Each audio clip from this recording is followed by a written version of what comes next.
le pape crie. Il crie pour les peuples dépouillés. Dépouillés de quoi? On va voir ça ensemble. Abonnez-vous et mettez un pouce. Alors ça s'est passé à Castel Gandolfo. C'est là où le cri du pape Léon XIII s'est fait entendre pour les peuples dépouillés. Qu'est-ce qui s'est dit exactement dans cette histoire, qu'on puisse voir un peu ce qui nous attend? Le regard fait la différence, car il exprime ce que nous avons dans le cœur. On peut voir et passer outre, ou voir et ressentir de la compassion, a déclaré le pape Léon XIV dans son homélie prononcée le 13 juillet dans la paroisse San Tommaso da Villanova à Castel Gandolfo. Donnant en exemple le bon samaritain, il a exhorté les chrétiens à poser le regard sur les nombreux peuples dépouillés, volés et pillés. Ah bah il suffit de nous regarder nous-mêmes. 3500 milliards de dettes, on ne sait pas où est-ce qu'ils ont été dépensés. On a été dépouillés, hein. On a été volés, dépouillés, pillés. Donc on s'auto-regarde alors, hein.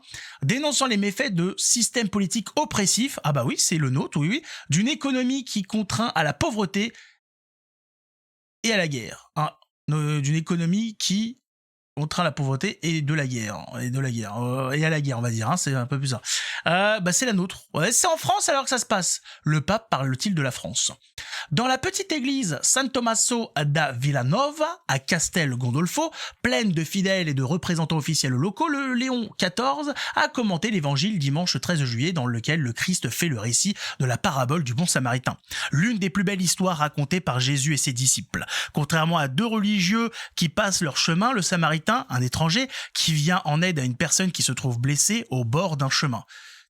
Sont faites bizarrement les phrases, hein. Ce récit secoue la tranquillité de nos consciences endormies ou distraites, encore aujourd'hui, a affirmé le pape, mettant en garde contre le risque d'une foi accommodante, qui se complaît dans l'observance extérieure de la loi. Il a souligné combien était important le regard qu'avait posé le samaritain sur cet homme que des bandits avaient laissé pour mort. Ah, on a des bandits aussi en France qui nous laissent pour mort. On en fait quoi, monsieur le pape? On en fait quoi?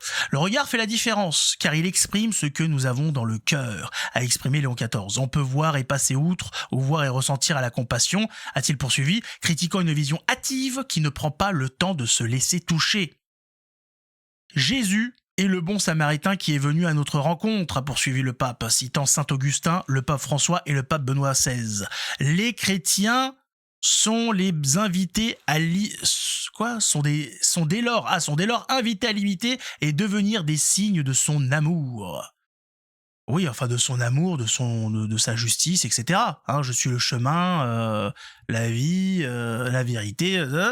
C'est pas que l'amour, c'est beau, hein, tout ça, mais amour, gloire et beauté, c'était sur France 2. Hein, c'est l'amour, l'amour, l'amour. Heureusement que Dieu n'est pas qu'amour. Heureusement qu'il y a plus que ça. Dieu est juste.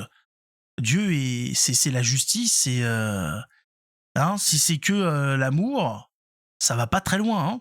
En ayant un cœur qui s'émeut, un regard qui voit et ne passe pas outre, deux mains qui secourent et apaisent les blessures des épaules solides qui prennent le fardeau de ceux qui sont dans le besoin.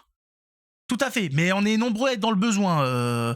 Charité bien ordonnée commence par soi-même, et on a du mal. On a beaucoup de mal. Je rappelle, rien qu'en France, des gens se privent de douche, se privent de traitements médicaux, se privent de repas, parce que ça va très mal. Donc on a envie de regarder les autres, leur dire, les copains, on aimerait beaucoup vous aider, mais on est dans la merde.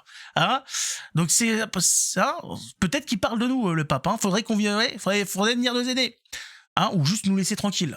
En joignant à rejoindre cette révolution de l'amour, c'est entre guillemets, ce seraient les propos du pape. Le pape qui parle de révolution de l'amour. La révolution, vous savez, c'est une remise en question, c'est une révolution, c'est quand c'est repartir sur autre chose. Je sais pas. Il a encouragé les chrétiens à se tourner vers eux, ça aurait été bien, vers ceux qui souffrent aujourd'hui, notamment les personnes accablées par les difficultés ou blessées par les circonstances de la vie. Ah ben ça, c'est 99% des gens. Là, ça va faire du monde. Hein. Non mais pourquoi pas? Mais on est tous dans la situation actuelle, dans le monde, hein, l'inflation et compagnie, les dettes, on est tous en difficulté, hein, et blessés par les circonstances de la vie. c'est le bordel. Hein. Il a aussi déploré le sort des nombreux peuples dépouillés, volés, pillés, victimes de systèmes politiques oppressifs, d'une économie qui les contraint à la pauvreté, de la guerre, qui tue leurs rêves et leur vie. Pareil, ça c'est beaucoup, hein. C'est à peu près, hein, c'est une bonne partie du monde. Hein. On est d'accord. Mais qu'est-ce qu'on fait alors?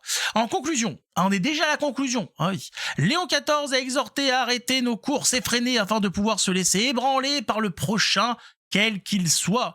Oui, mais on parle de qui? C'est qui? Moi, j'aimerais des indications. Et pas seulement celui qui a la même nationalité ou la même religion. Ah, ben voilà. Il fallait le dire depuis le début. On parle des migrants. Eh oui, toujours pareil. Voilà, la même nationalité ou la même religion. Bah, s'il n'a pas la même nationalité, il n'a rien à foutre là. Hein, et s'il n'a pas la même religion, il n'est pas prioritaire. Nous avons actuellement des villages entiers de chrétiens qui se font décimer sur plusieurs continents dans le monde. On n'a peut-être pas trop le temps de s'occuper des autres. Hein. D'ailleurs, il n'y a pas d'autres religions. Hein, d'ailleurs, ça veut rien dire. Je comprends pas comment le pape peut utiliser ce terme. Il y a une seule et vraie religion. Le reste, ce sont des croyances, etc. Qualifie ça comme on veut, il n'y a qu'une seule religion. Hein, ça, c'est théologique, c'est comme ça. Voilà. Il n'y a qu'une seule religion, c'est la religion catholique, pour être tout à fait précis. Voilà. Le reste, ce ne sont pas des religions, tout simplement. Donc là, je comprends pas. Donc il faut aller aider les autres nationalités, enfin, même ceux qui n'ont pas la même nationalité ou la même religion. Ouais, mais il y a quand même des priorités. Hein, y a un ordre dans la charité. Ça a été déjà expliqué à de nombreuses reprises. Hein. Il a affirmé que c'est ainsi qu'une véritable fraternité qui fait tomber les murs et les barrières peut voir le jour. Une véritable fraternité. Mais une fraternité dans quoi? Une fraternité dans le Christ? Là, je dis pourquoi pas. Mais c'est pas exactement comme ça. Faudrait évangéliser aussi pour que ça fonctionne.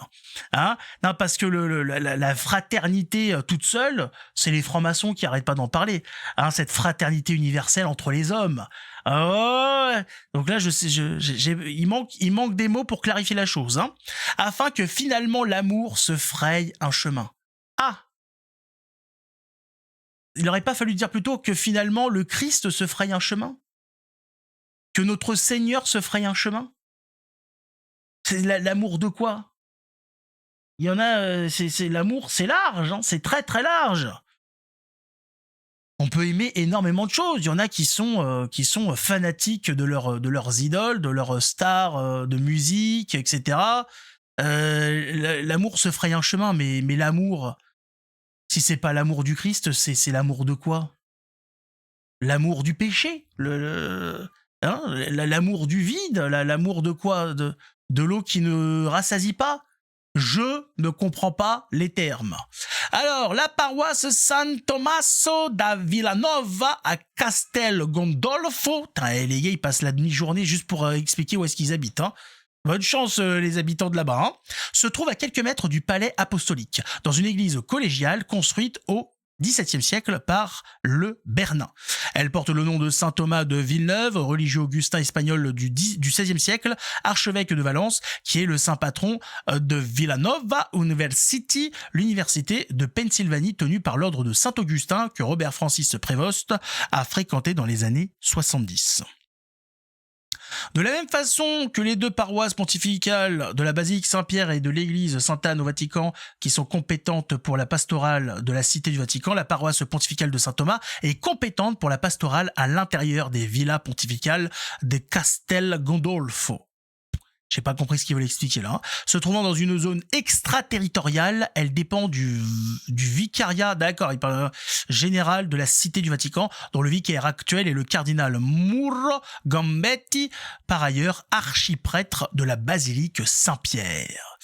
Au terme de la messe, les paroissiens de Castel Gandolfo, qui ont accueilli le pape chaleureusement, lui ont offert plusieurs cadeaux. Le pontife, grand amateur de tennis, a notamment reçu une raquette blanche, brodée avec sa devise « In illo uno unum », qu'il pourra utiliser lorsqu'il pratique ce sport. Les villas pontificales de Castel Gandolfo disposent d'un terrain, lui ont aussi été offerts un ballon, des t-shirts ainsi que 2 paniers de pâtisserie. Il y en a, vous avez des drôles d'idées. Vous avez le pape et vous offrez ce genre de choses. C'est compliqué quand même. Hein. Des pâtisseries, un t-shirt, un ballon. Oh Non, franchement, ça me fait de la peine. Hein. Je sais pas si c'est le niveau intellectuel moyen qui est très bas. Enfin, je sais pas, il y a peut-être d'autres choses. Hein, je sais pas, tu lui offres un chapelet que t'as fabriqué, une croix que t'as sculptée, j'en sais rien, un dessin des enfants, de la naissance de Jésus, enfin quelque chose qui parle, Oh, là, franchement, je suis atterré, hein, je suis sur le boule. Hein. Léon XIV a pour sa part offert un calice au curé de la paroisse. Bon, ça, c'est déjà, voilà, c'est déjà un peu plus normal. C'est-à-dire que si le pape avait offert hein, un t-shirt aussi, ça aurait été... dis donc, c'est sûr ça. Avant cette visite du pape américano-péruvien, la dernière adresse officielle d'un pape à la population remontée au 28 février 2013, jour de la renonciation de Benoît XVI, la fameuse. Ceux qui sont au courant de tout ça savaient un petit peu ce qui était en jeu. Léon XIV réside pendant 2 semaines pour un temps de repos, mais aussi de prière et de réflexion pour préparer la rentrée. Il séjourne dans la Villa 1. D'accord, bon ça après ça c'est c'est bon, ça c'est des trucs de people.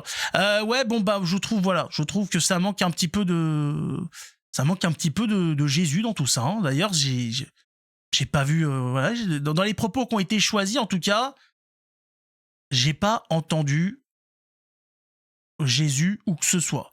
Parler d'amour, et l'amour de quoi? L'amour de quoi? Aujourd'hui, on le voit, ce que ça donne l'amour sans le Christ. Hein, les mariages à l'église, il y a même des baptêmes. Non, les mariages à la mairie. Les mariages à la mairie, il y a même des baptêmes dans les mairies. Qu'est-ce que ça vaut tout ça? Qu'est-ce que ça vaut? L'amour. L'amour tout seul, ça ne vaut pas grand-chose. Hein, il faut un amour... qui soit accompagné de notre Seigneur. C'est comme la charité. La charité sans Dieu, qu'est-ce que c'est? Pas grand-chose. C'est de l'orgueil. Ah, et l'amour sans notre Seigneur, c'est du plaisir. Je sais pas comment expliquer ça, mais ça, voilà. Je trouve, voilà, c'est cette obsession pour l'amour. On devrait être obsédé par la vérité, par le fait de vouloir évangéliser, de vouloir prêcher la bonne nouvelle. Là, ça sent un petit peu trop le wokisme. Le wokisme. D'ailleurs, le nouveau pape, qui pour le moment n'a toujours pas clarifié l'ancien texte, qui permet la bénédiction des couples homosexuels, ça, c'est encore autre chose. On va pas s'attarder là-dessus. En tout cas, mettez un pouce, abonnez-vous, prenez soin de vous. Que Dieu vous garde, que Dieu veille sur chacun de vous. On se retrouve une prochaine fois pour surveiller un petit peu tout ça. Pour voir un petit peu l'actualité religieuse dans le monde, hein, que ce soit pour nous, les chrétiens, ou à l'encontre des autres. Hein, rien n'échappera à mon jugement. Avec charité, bien évidemment, hein, avec la volonté, bien évidemment, d'essayer d'aiguiller sur le chemin de notre Seigneur. Prenez soin de vous, on se retrouve pour une prochaine vidéo.